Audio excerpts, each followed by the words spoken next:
ফোনের মধ্যে তো আমরা সবাই ক্যালকুলেটর ইউজ করেছি, কিন্তু এটা হচ্ছে একটা ক্যালকুলেটরের মতো দেখতে ফোন। কলম তো আমরা প্রায় সকলেই ইউজ করি, কিন্তু একটা ফোন যদি কলমের মতো দেখতে হয় তাহলে সেটা কি তুমি ইউজ করবে? লিপস্টিকও তো আমরা সবাই ইউজ করি, মানে দেখেছি, কিন্তু এটা হচ্ছে একটা লিপস্টিকের মতো দেখতে ফোন, স্পেশালি বোধহয় মেয়েদের জন্য বানানো। এইরকম আরো 5-6 কিছু অদ্ভুত ক্রেজিয়েস্ট ফোন বেরিয়েছে যেগুলো তুমি হয়তো জানোই না, ইভেন আমিও জানতাম না। আজ সব জেনে যাব। আর শেষে আমার কাছে এমন দুটি ফোন রয়েছে যেগুলি অদ্ভুত না হলেও অনেক পুরনো, আর তুমি পাক্কা ইউজ করেছো এক সময়। ওকে, প্রথম ফোনটি হচ্ছে স্যামসাং P300, যেটিকে দেখতে একটি ফোনের থেকে বেশি ক্যালকুলেটর লাগে। বাই দ্য ওয়ে, এটি একটি 2006 সালের ফোন, যার মধ্যে তুমি সিম কার্ড ইনসার্ট করে কল তো করতে পারবে, তার সাথে তুমি টুকুস ফটোও তুলতে পারবে এর ব্যাক সাইডে থাকা 1.3 মেগাপিক্সেলের ক্যামেরার সাহায্যে। এমনকি এর মধ্যে তুমি MP3 সঙ্গ চালাতে পারবে। 80 MB ইন্টারনাল স্টোরেজ ছিল এর মধ্যে, আর এখন তো ভাই জিবিতে। আর এর পেছন খোলা তো ভাই আলাদাই স্টাইল।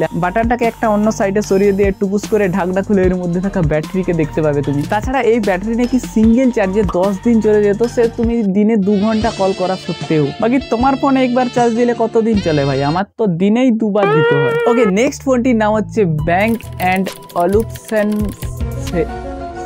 সেরিনাটা। যাই হোক ভাই, এটা একটা ব্যাং অ্যান্ড অলুপসন এবং স্যামসাং এর কোলাবোরেশনে বানানো ফোন, যেটির দাম ছিল ভাই তখনকার সময় $2000। এটা 2007 সালে লঞ্চ হওয়া ফোন। তখনকার দিনে এত দামি ফোন কে কিনতো ভাই? তাছাড়া এর অদ্ভুত বিষয়টা হলো নিচের দিকে ডিসপ্লে রয়েছে আর ওপরের দিকে কিপ্যাড রয়েছে। জেনারেলি ফোন কেমন হয় ভাই? ওপরের দিকে ডিসপ্লে হয়, নিচের দিকে কিপ্যাড হয়, কিন্তু এর ভাই উল্টাই। ভাই দেখো, এটা কিপ্যাডও বলা যাবে না ভাই, এটাকে ঘুরিয়ে তোমাকে সিলেক্ট করতে হবে। এটা স্পেশালি বানানো হয়েছিল গান শোনার জন্য। টানলে ওপরের দিকে স্পিকার বেরিয়ে আসবে আর তুমি গান শুনতে পারবে, লুঙ্গি ড্যান্স, গামছা ড্যান্স, আরো কি সব ড্যান্স। বাকি তুমি কি $2000 দিয়ে তখনকার সময় এই ফোনটা কিনতে স্পেশালি গান শোনার জন্য? আমি তো না ভাই, গেমিং ফোন হলে তবুও ভাবা যেত, কিন্তু হ্যাঁ ভাই, ফোনটা অদ্ভুত আর ক্রেজিয়েস্ট তো রয়েছে। ওকে, পরের ফোনটি একটি ল্যাপটপের মতো দেখতে ফোন, যার নাম সেম আগের ফোনের মতোই, শুধু শেষে সারিন সেরেনাটার বদলে কি সব নাম ভাই। তখনকার মার্কেটে একদম একটা ভিন্ন ডিজাইনের ফোন লঞ্চ করার চক্করে এই ফোনটাকে লঞ্চ করে, যেটাকে দেখতে ইন্টারেস্টিং তো রয়েছে ভাই। আনফোল্ড করলে এরকম উপরের দিকে একটা স্ক্রিন রয়েছে এবং নিচের দিকে কিপ্যাড দিয়েছে। এর মধ্যে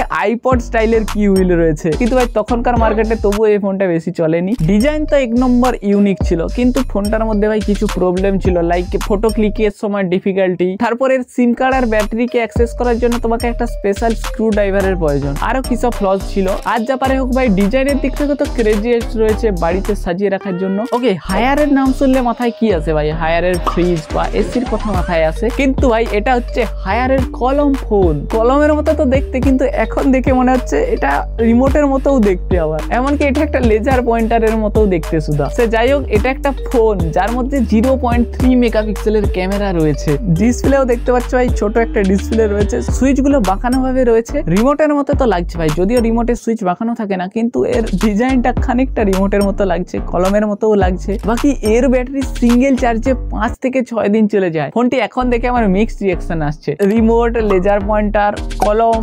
বাই দ্য ওয়ে, তুমি সব থেকে কত মোটা পেন ইউজ করেছো? আমি তো ভাই এটা ইউজ করেছি, পুরো মেটেলের তৈরি, 5-6 কিলো ওজন হবে। ऐसे कुछ ज्यादा नहीं हो गया मतलब कुछ भी। ওকে, নেক্সট ফোনটা হচ্ছে LG G Flex। দেখে তুমি বলবে ভাই ফোনটা তোকে বাঁকিয়ে দিয়েছে, কিন্তু না ভাই, এই ফোনটার ডিজাইনটাই এমন। সেই সময়ের এটা একটা ইনোভেটিভ ডিজাইন ছিল, কিন্তু স্যাডলি এই ফোনটা ততটা পপুলারিটি গেইন করতে পারেনি, কারণ এর প্রাইস অনেক এক্সপেন্সিভ ছিল। 2013 সালের দিকে লঞ্চ হয়েছিল। এর ব্যাক সাইডে 13 মেগাপিক্সেলের ক্যামেরা ছিল। ওয়েলকাম স্ন্যাপড্রাগন 800 এর প্রসেসর ছিল এর মধ্যে, তার সাথে 6.1 ইঞ্চের কার্ভ ডিসপ্লে। এবার প্রাইসটা শুনো, 69,999 টাকা। তুমি সেই সময় কি কিনতে? কমেন্ট করে জানিও। ওকে, নেক্সট হচ্ছে এই মোটরোলা ফ্লিপ আউট, যেটা থেকে মনে হবে wow heavy interesting flip out হচ্ছে। ফ্লিপ আউটে সেখান থেকে কিবোর্ড বেরিয়ে আসছে, কিন্তু ভাই মানুষ এখনো বুঝতে পারেনি এই কিবোর্ডটা দেওয়ার পিছনে কারণ কি। যেহেতু এটা একটা স্ক্রিন টাচ ফোন, স্ক্রিনের মধ্যেই সবকিছু হয়ে যায়। আমার তো মনে হয় ভাই নামের সাথে ম্যাচ করানোর জন্যই ফোনটি বের করেছিল। কিন্তু যাই হোক, ক্রেজি এবং কুল তো দেখতে লাগছে। টানলে বেরিয়ে আসছে, বড় হচ্ছে, কিবোর্ড বেরিয়ে আসবে, যার দরকার নেই। এই ফোনটা যখন বানিয়েছিল পাক্কা বাংলা খেয়েই বানিয়েছিল ভাই, বাট উই লাইক ইট।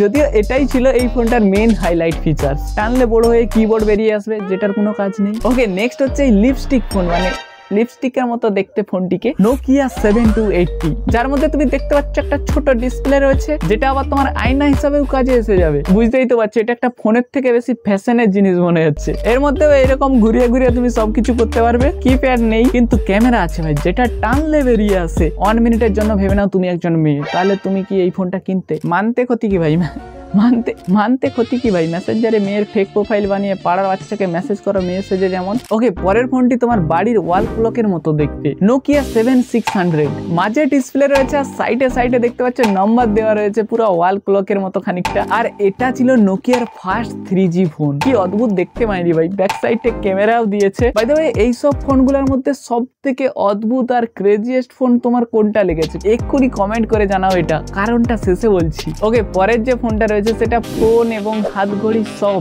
এটাকে তুমি ফোন হিসেবে ইউজ করতে পারবে, আবার এটাকে তুমি হাতের মধ্যে পরেও রাখতে পারবে। ফোনটির নাম হচ্ছে টেনসন TWC1150। এটা অ্যাপেল ওয়াচ আসার কয়েক বছর আগেই লঞ্চ হয়েছিল। এমন একটা ফোন যেটাকে তুমি ফোন হিসাবে ইউজ করতে পারবে, তার সাথে তুমি ওয়াচ হিসাবেও। যদিও এটাতে এখনকার স্মার্ট ওয়াচের মতো কোনো কাপাকাপি ব্যাপার ছিল না, কিন্তু ভাই দেখতে তো নো ডাউট অদ্ভুত, ক্রেজি এবং ইউনিক লেগেছে। বাকি তুমি কমেন্ট করে জানিয়েছো তো তোমার কোন ফোনটা সব থেকে অদ্ভুত এবং ক্রেজিয়েস্ট লেগেছে। কিন্তু ভিডিও শেষ করার আগে, এই হচ্ছে আমার সব থেকে অদ্ভুত না হলেও সব থেকে পুরনো ফোন। তুমি পাক্কা ইউজ করেছো এই ফোনকে ছোটবেলায়। এই দুটোর মধ্যে কোন ফোনটা ইউজ করেছো তুমি কমেন্ট করে জানাবে। এটার সাহায্যে তো ধুমো চলে, গান হয়, আর এটার মধ্যে তো ভাই টিপাটিপি হয়, টিপাটিপি গেম খেলা হয়। দুটোরই এটার জল শেষ আর এটার ব্যাটারি শেষ, আর এখানে ভিডিওটাও শেষ। তো দেখা হচ্ছে নেক্সট ভিডিওতে। ভিডিওটা ভালো লাগলে লাইক করবে আর চ্যানেলে নতুন হলে সাবস্ক্রাইব করবে। ভালো থেকো, বাই।